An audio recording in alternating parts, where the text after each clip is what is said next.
Everybody, let's hear it for White Reaper. Yay. Oh, thanks. Thanks for coming out, you guys. Yeah.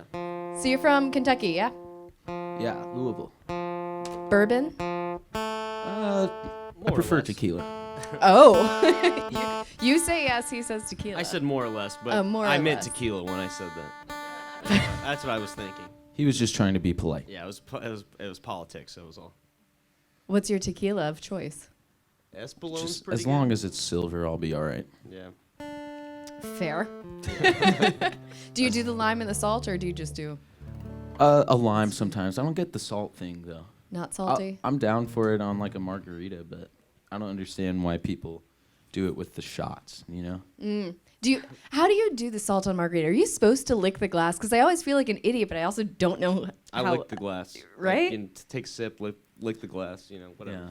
I just pick one place to sip from, and then Oh, the okay. first sip is a salty sip, but then after that, It's pure it's okay. aesthetic. You won't Yeah. turn?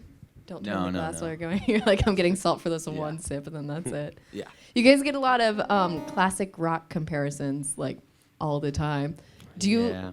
Are you honored by that, or are you like, fuck off? Yeah, we're definitely honored by it, but we were just talking about this yesterday, and I was saying, I compared it to, I don't know what this is like because I'm pretty short, but most tall people tend to get noticed for their height all the time, and it's like, wow, you're really tall, and it's like, yeah, I know that, and it's like, you guys sound like Thin Lizzy, and it's like, yeah, I know. It's almost like they were one of our influences or something. It's crazy. Are you? There was an executive in the music industry that was like, kids aren't going into Guitar Center anymore and picking up guitars. Do you guys have like thoughts on that? Do you think that that's true, or do you think that it's even necessary that kids are doing that? I feel like if you really want to play guitar, play any instrument, you gravitate towards it. You're gonna go do it no matter what. There's probably less exposure to instruments for like pop music or modern music or whatever. So there's probably less of an inspiration for people to draw to why they would want to go play guitar. But I don't know. I mean, I'm sure there probably is a pretty steep decline in how many people are playing instruments. Right. Yeah. But if you want to, you will. Is it even a bad thing though? Like, just because they're not picking up guitar doesn't mean that they're not making music. Exactly. It's like people have computers anyways. They're just making different kinds of music. Yeah. They're not making music. They're just not playing guitar. It's a lot of work to learn the guitar, and you can just make something sound pretty good with your computer right away. It's a little bit more immediately gratifying Right. to do the computer thing. And more people want to listen to it, apparently, too. So I don't know why anybody's playing the guitar. Not true. Otherwise, you guys wouldn't be successful. And here you Wow, are wow, with your wow. guitars Well, at we love guitar. 106.5, the end of Charlotte's Alternative. Who said we were successful? Yeah, I don't know who told you that. Well, you're on a pretty enviable stage right now. I don't know if you know That is that, true. That in is our true. AT&T sound is true. studio. So, You're right. yeah, let's hear a song. Cool. This All one's right. called Might Be Right. Yes. So I was reading that you guys named yourselves White Reaper, and then shortly thereafter, we're kind of over the whole like skulls thing. Mm-hmm. If you could change your band name, what would you change it to? I think about this a lot. Maybe just Reaper by itself Just would be cool. Reaper. Yeah.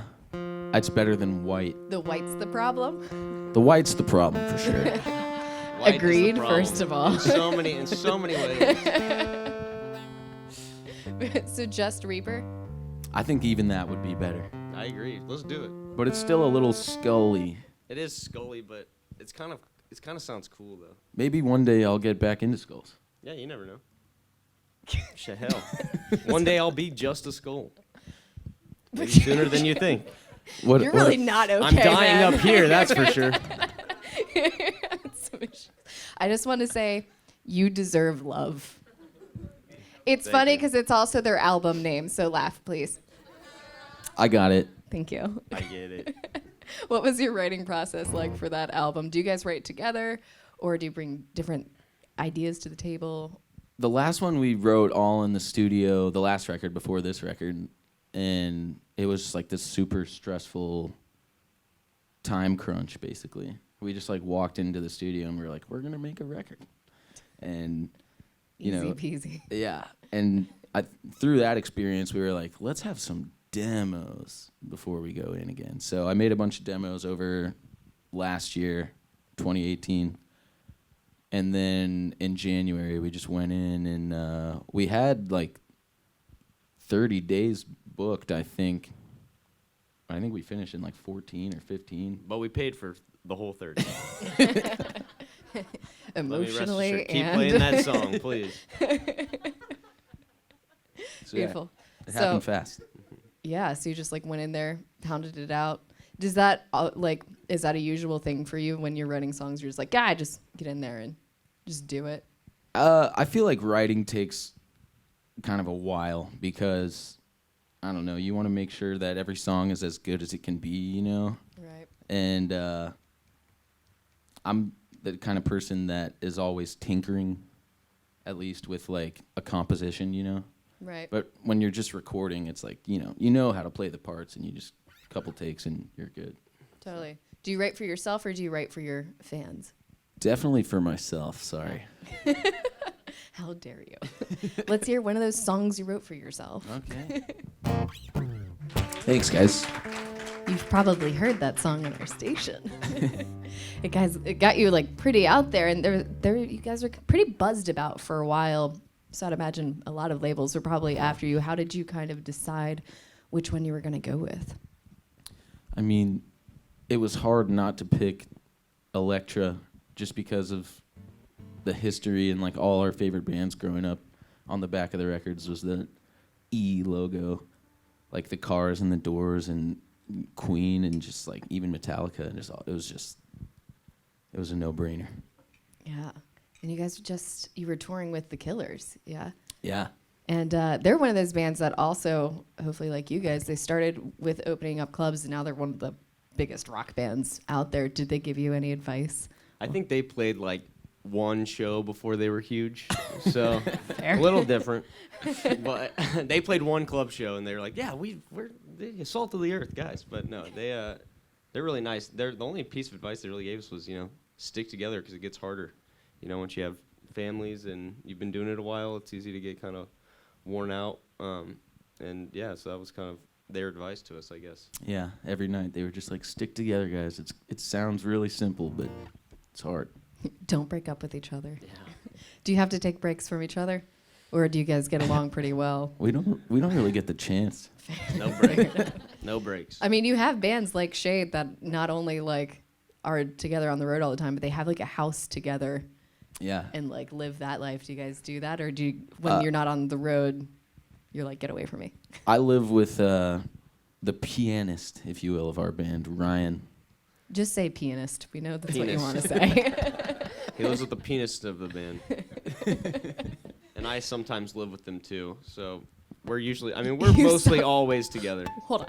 Sometimes. You sometimes live. I don't live anywhere. Is this a cry for help? Yeah, honestly, yes, it is. Please, Does anyone. someone give you a home? No, they have an extra room in their house. They let me crash it whenever we rehearse and It's like stuff. a little Harry Potter closet. Yeah, but it's not so bad. This It's better is than it could be. sounding more like a cry for help. Like nothing got clarified. Now I feel like There's you're really being abused. it sounds exactly like what it is. I don't live anywhere. Blink twice if you're not okay. All right, somebody call the cops. Let's hear another one. All right, I have one more question for you guys. Sure. So, Kentuckians, what is something that you grew up eating that's like a Kentucky delicacy that you feel like people need to try? Man, I think the answer would be a hot brown, specifically to Louisville, but I've never had one. Right, that's the answer Hot to a different brown. question. Sounds but- good, doesn't it? Okay, so nothing would be the answer. The culinary capital, hot brown. If you like open-faced sandwiches, then maybe try it. What but- is a hot brown? I don't even know. Yeah, I it's don't even know like what it's that like a turkey sandwich. It's like you take Well, take do the you top even off really the know what sandwich. it is if you haven't had Yeah, one? yeah. You take the top off and you put it next to it, and you like pour like soupy cheese or something on it. I'm gonna miss that. Ew. I know it doesn't sound good, Dude. but it's like the Louisville signature dish. There's a place in Louisville called El Mocajete. Great tacos. Yeah. Shockingly good tacos. That's my tip. Go to Kentucky for your tacos. Surprisingly good. As one does. All right. Well, thank you guys so much for Yeah, coming thank you. out. Thanks for having Let's us. hear it for White Reaper.